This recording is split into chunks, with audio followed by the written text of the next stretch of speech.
Hallo liebe Zuschauer, ich bin's wieder, euer Andi. Herzlich willkommen zu einer neuen Folge auf dem Kanal von VfG Weppenkär. Heute zu Gast bei mir im Studio eine Benelli M4 Super 90.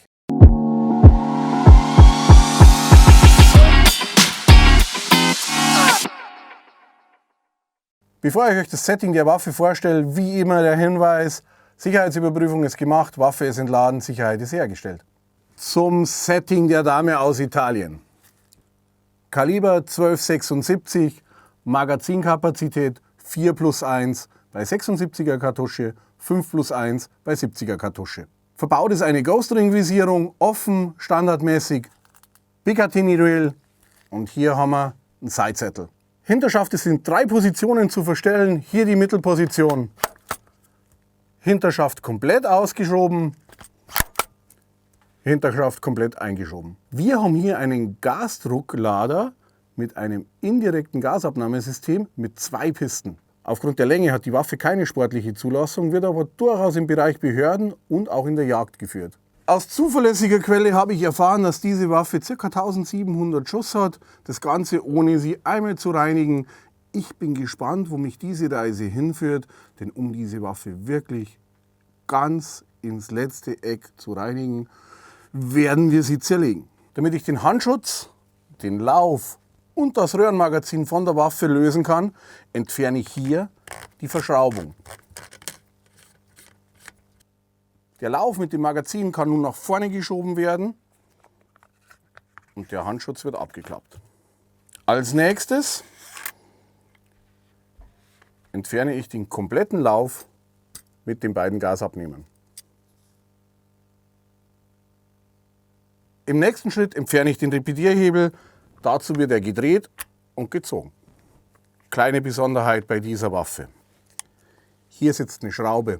In der Standardausfertigung sitzt hier ein Sicherungsstift. Der Stift wurde durch die Schraube ersetzt, um den Sidesaddle zu befestigen. Jetzt brauchen wir Werkzeug.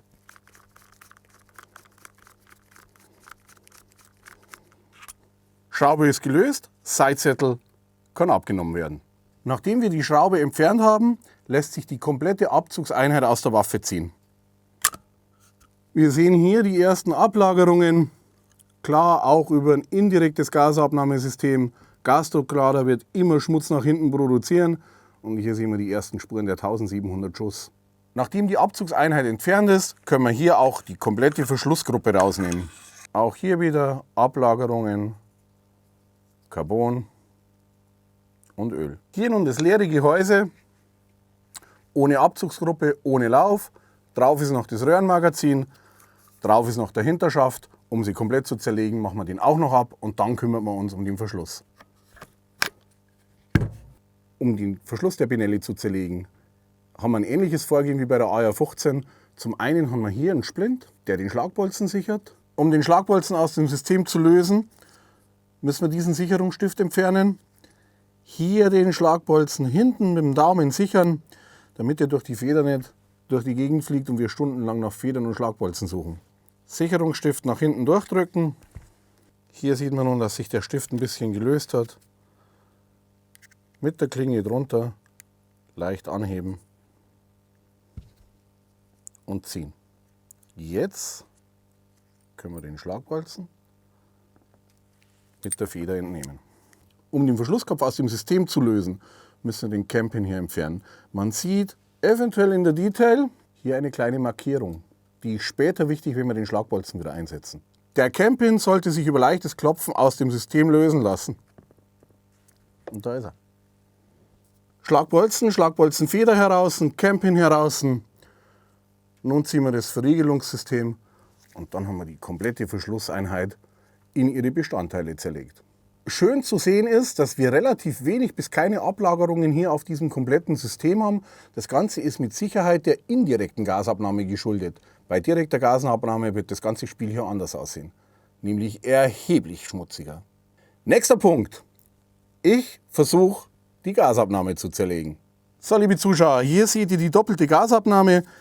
Ganz anderes Bild als hinten auf der Verschlussgruppe. Hier reden wir über wirklich Carbon, über SIF, der aber durch die indirekte Gasabnahme hier vorne abgefangen wird und das System hinten gar nicht erreicht. Und darum werden wir uns jetzt intensiv kümmern. Die beiden Träger hier abschrauben, die indirekten Gasgestänge entnehmen und dann machen wir das ganze Thema sauber. Zum Abschrauben der Führungshülsen für das Gasgestänge lässt sich wunderbar der Hebel des Repediersystems verwenden. Der passt hier hervorragend ins System. Gasgestänge kann ausgedreht werden.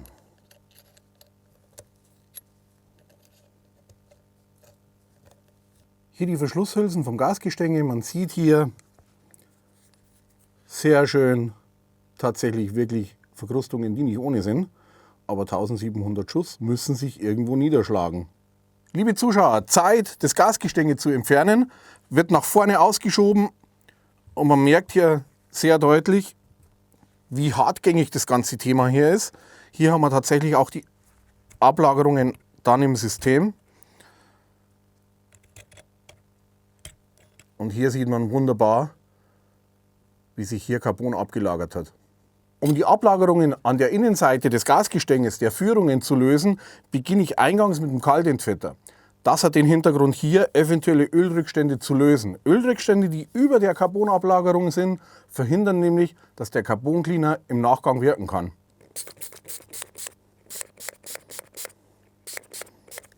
Um eventuelle Rückstände des Kaltentfetters zu entfernen, verwende ich den Kurzwaffenputzstock. Hier kommen 2 saubere Filze drauf und ich mache innen die Führung des Gasgestänges trocken.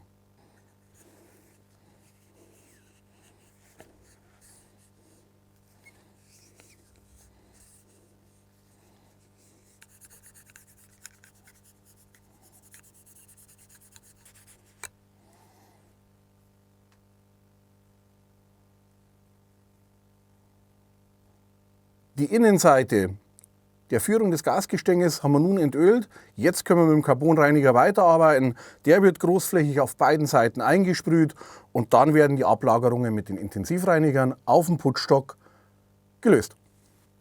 2 Intensivreiniger auf den Pistolenputzstock.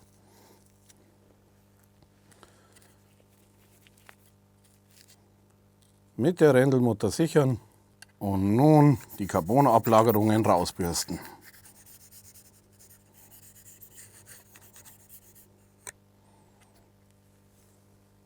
So Leute, ihr seht, hier geht ordentlich was raus. In den Gasabnehmern, in der Führung ist ordentlich was abgelagert. Das bürsten wir jetzt komplett raus und dann sehen wir uns wieder. Um die letzten Ablagerungen aus der Führung des Gasgestänges zu bekommen, verwende ich nochmal 2 Komfortreiniger, die ich wiederum über die Rändelmutter sichere und mache den letzten Krümel noch raus.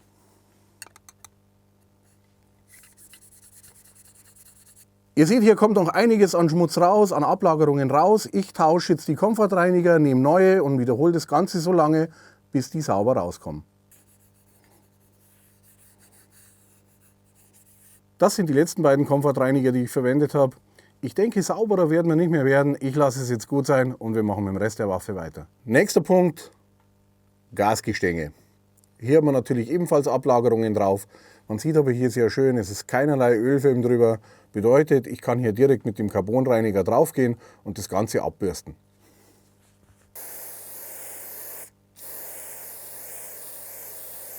Ich habe mich hier entschieden, tatsächlich eine Messingbürste zu nehmen. Die Ablagerungen hier drauf sind wirklich massiv. Und das funktioniert in den feinen Ritzen und Spalten hier mit den minimalen Abständen mit einer Messingbürste am allerbesten.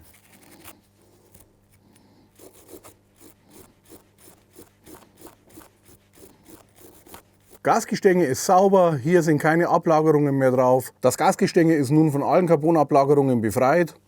Die Messingbürste ist tatsächlich am Ende. Ich kümmere mich jetzt noch um den Verschluss der Gasgestängeführung.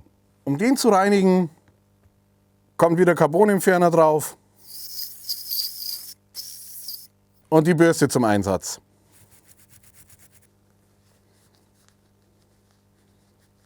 Auch der Verschluss der Gasführungen ist nun sauber. Das mache ich mit der zweiten und dann machen wir mit dem Verschluss weiter. Nun sind beide Verschlusskappen der Gasgestängeführung ebenfalls gereinigt und sauber. Jetzt legen wir unser Augenmerk auf die Verschlussgruppe.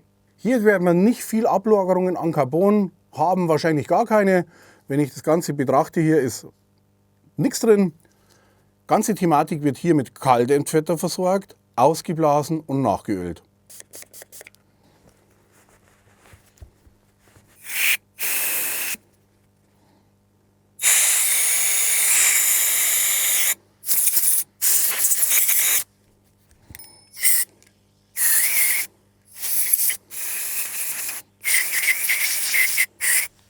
Der Kaltentfetter hat alles an Öl hier rausgezogen. Das bedeutet, wir müssen nachölen. Um das einfach zu machen und nicht zu viel ins System zu tragen, verwende ich wieder unseren Pistolenputzstock, ziehe mir vorne einen Filz auf und auf diesen Filz trage ich das Öl auf. Ich stecke hier den zweiten Filz nur auf. Es gibt keine mechanische Belastung, darum muss er nicht festgeschraubt werden. Ich bringe jetzt hier nur Öl an die Innenseite des Verschlussträgers. Auch hier ist weniger wieder mehr. Damit der Verschluss auch außen vor Korrosion geschützt ist und wir das Ganze final wieder zusammensetzen können, jetzt hier auch noch eine dünne Ölschicht außen drauf. Auch hier gilt wieder, weniger ist mehr. Dünne Schicht auftragen und mit dem Lappen auf der Oberfläche gleichmäßig verteilen. So, nun ist es Zeit, den Verschluss zu komplettieren. Wir setzen ihn wieder zusammen. Dazu brauchen wir Punkt 1. Den Verschlusskopf, den Schlagbolzen, Schlagbolzenfeder, Schlagbolzensicherung und den Camp-Pin. Als erstes Verschluss in den Verschlussträger, Camp-Pin einsetzen. Hier auf dem Camp-Pin sieht man wunderbar eine Markierung. Diese muss Richtung Verschlusskopf ausgerichtet sein. So kann der Schlagbolzen von hinten durchgeführt werden. Als nächstes Schlagbolzen mit Schlagbolzenfeder. Von hinten durch den Camp-Pin einführen. Schlagbolzensicherungsstift und so ist der Verschluss wieder zusammengesetzt. Nächste Baugruppe, die Abzugsgruppe. Wir sehen hier, wir haben ein bisschen Ablagerungen, ein bisschen restliches Öl, minimal Carbon. Ich werde jetzt hier mit Kaltentfetter und Druckluft arbeiten und dann alle beweglichen Punkte mit dem Punktöler nachölen.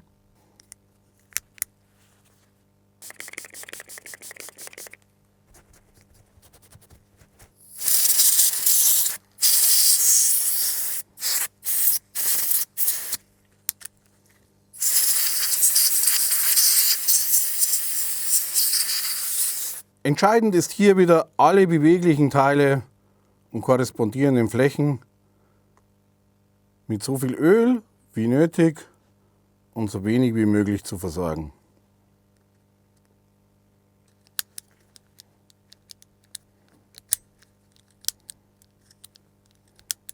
Überschüssiges Öl mit dem Lappen abtragen und auch hier wieder achten, weniger ist mehr. Tatsächlich gibt es hier mehr nicht zu tun. Nächste Baugruppe, der Lauf. Um den Lauf zu reinigen, verwende ich zum einen den Komfortreiniger im Kaliber 12 und die Intensivreiniger im Kaliber 12. Zum Thema Flintenputzstock, zweiteiliger Putzstock, vorne die VFG Adapterspitze, hier die Führungshülse und hier ein Wischlängenstopp. Den stellen wir uns jetzt ein, passend auf die Lauflänge der Benelli.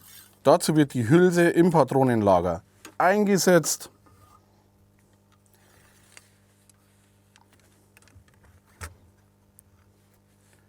Der Wischlängenstopp bis zur Führungshülse gebracht und der Putzstock nach vorne so eingestellt, dass nur die Spitze rausguckt und hier fixieren. Um Öl in den Lauf einzutragen, wird hier ein Kaliber 12 Komfortreiniger aufgetragen.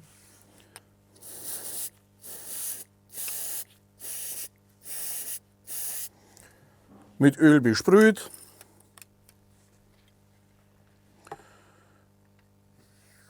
Übers Patronenlager zur Mündung in den Lauf eingeschoben.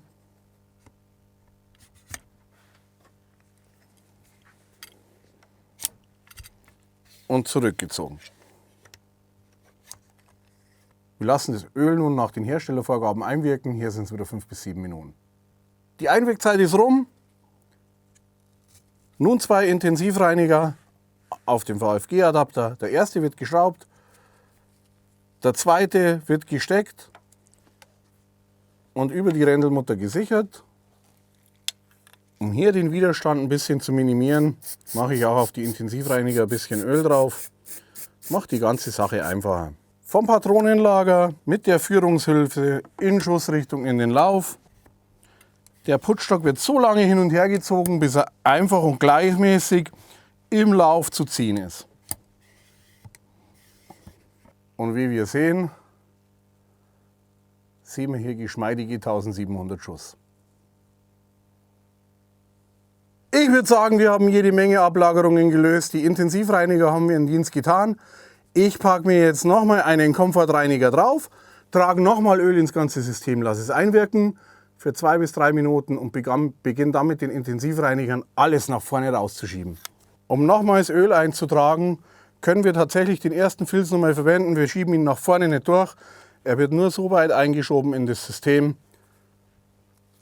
dass Öl drin ist. Es braucht nichts gesichert werden. Öl auf den Filz.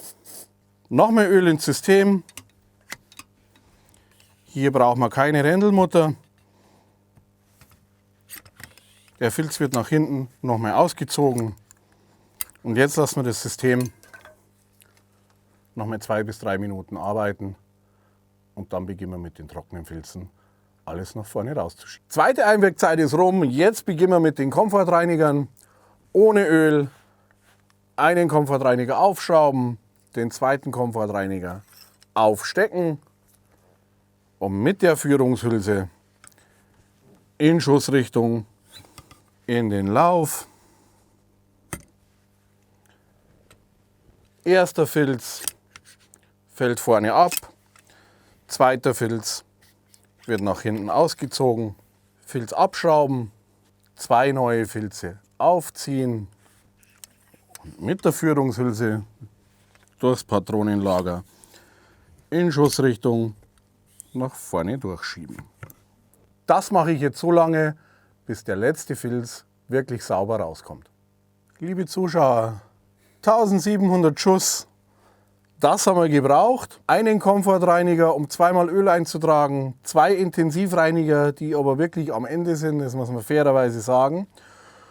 Und dann einen Schwung Komfortreiniger, um das, was 1700 Schuss hinterlassen haben, auch aus dem Lauf rauszubürsten. Und wenn wir sie durchzählen, 1, 2, 3, 4, 5, 6, 7, 8, 9, 10, 11, 12, 13, 14, 15, 16, 17, 18, 19.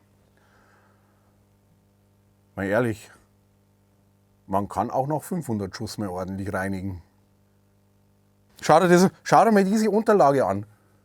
Meine Damen und Herren, bitte zu beachten, die war neu vor der Benelli. Eine Kleinigkeit fehlt noch, das Systemgehäuse.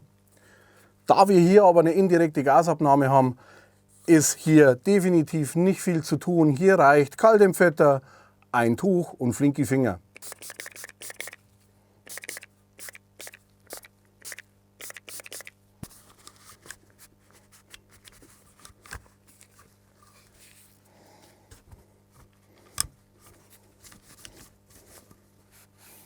Systemgehäuse haben wir gereinigt. Vom Grundsatz her können wir die ganze Sache jetzt wieder zusammensetzen. Ich beginne die Gasabnahme zusammenzusetzen. Hier die beiden Gasabnehmer. Bewegliches Teil, natürlich Öl drauf, aber wie immer sparsam damit umgehen.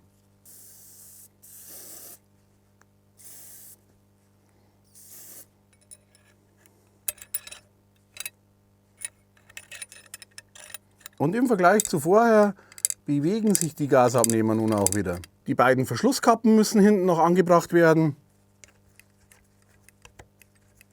Auch die lassen sich nun im Vergleich zu vorher wieder mit der Hand eindrehen.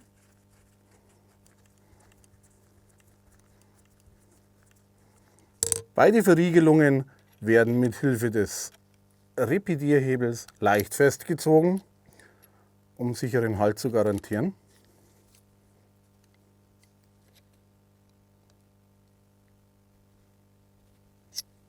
Als nächstes schnappe ich mir das Systemgehäuse plus die Abzugseinheit. Hier ist zu beachten,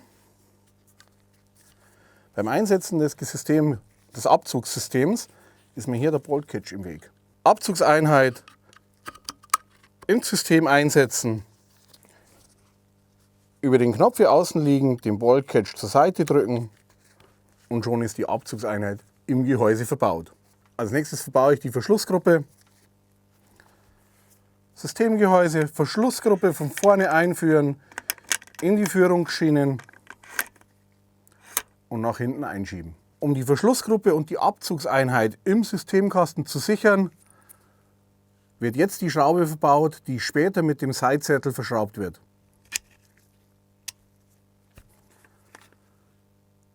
Jetzt fällt nichts mehr auseinander und wir können den Handschutz und den Lauf verbauen. Lauf wird von oben ins System eingeführt.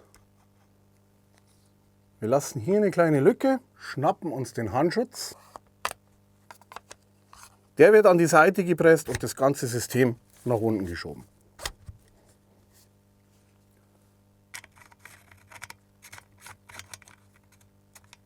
Und mit der Verschlussschraube ist alles wieder fest miteinander verbunden. Hier den Repetierhebel einsetzen und drehen. Jetzt setzen wir noch den Hinterschaft drauf, um hier auch Leichtgängigkeit zu erreichen. Wieder ein Sprüheröl, gilt wieder, weniger ist mehr. Aufsprühen, mit dem Lappen gleichmäßig verteilen, Hinterschaft aufsetzen.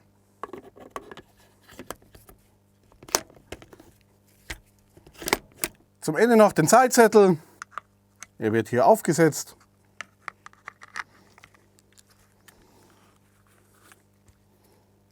Und von dieser Seite verschraubt. Hier ist eins sehr wichtig.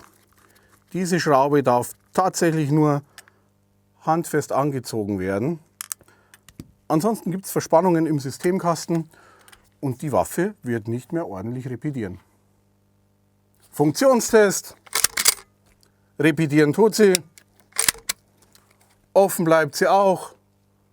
Schließen lässt sie sich. Sie schlägt ab. Alles richtig gemacht. Benelli M4 Super 90. Sehr interessante Waffe. Viele Schuss, viel zu tun. Die ist wieder perfekt sauber. Liebe Zuschauer, das war es auch schon mit dieser Folge. Ich hoffe, sie hat euch gefallen. Mir hat Spaß gemacht. Ich freue mich über Daumen hoch, über ein Abo. Die Glocke nicht vergessen. Wir sehen uns beim nächsten Mal. Bis dahin, bleibt sauber, euer Andi.